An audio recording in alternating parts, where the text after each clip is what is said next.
Alrighty, so let me try and demonstrate for you Faraday's experiment of electromagnetic induction. Here's what he had, and what a lot of other scientists at the same time had. They had a battery. Here's the battery. The battery is connected to a switch.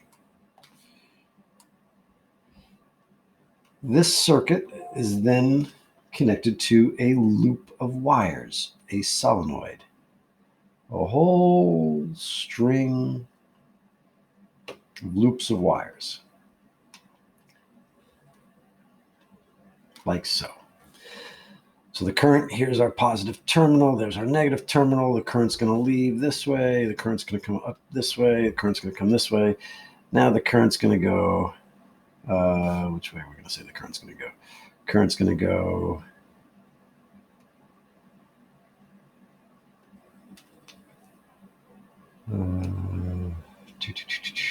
down the back. Yeah, we'll go up, down the back. So it's going to go up this way, down, up this side, across, down, up, across, down, up, across, down, up, down, up, down, up, down, like so, into the negative terminal.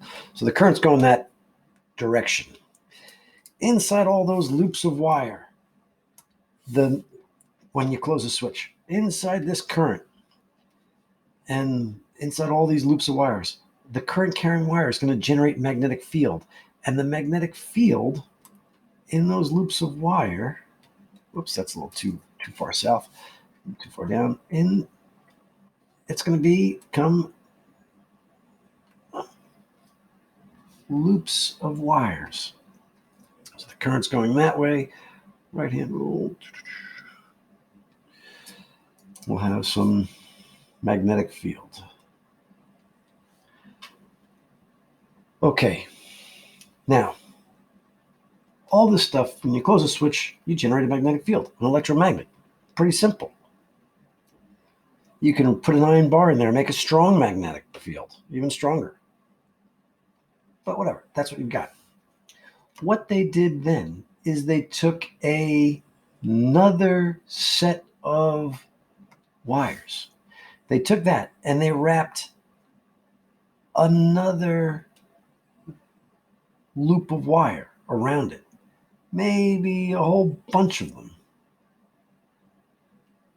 Maybe a whole bunch of loops of wires around that. And they connected that to an amp meter. And they made this stronger. They made, we'll call the blue loop of wires, the blue circuit 1. Here's this other circuit. We'll call this one circuit 2. Okay, we'll just call that one circuit 2. The blue one circuit 1. They would make this current really strong. They would make the loops really tight. They would do whatever they could, but they were never able to generate a reading of current in this second loop of wire. Almost by accident, one day, Faraday noticed when he closed the switch, a disturbance of the needle. He got a reading. And when he opened the switch again, there was disturbance in the needle. If he left this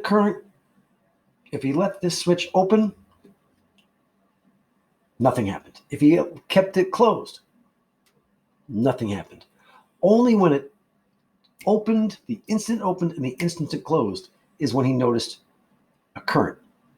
And Faraday goes on to reason that you cannot create electricity from a steady magnetic field, but only when the magnetic field changes do you generate electricity. So you do create current or some voltage or something like that only when the magnetic field changes, and that becomes Faraday's law.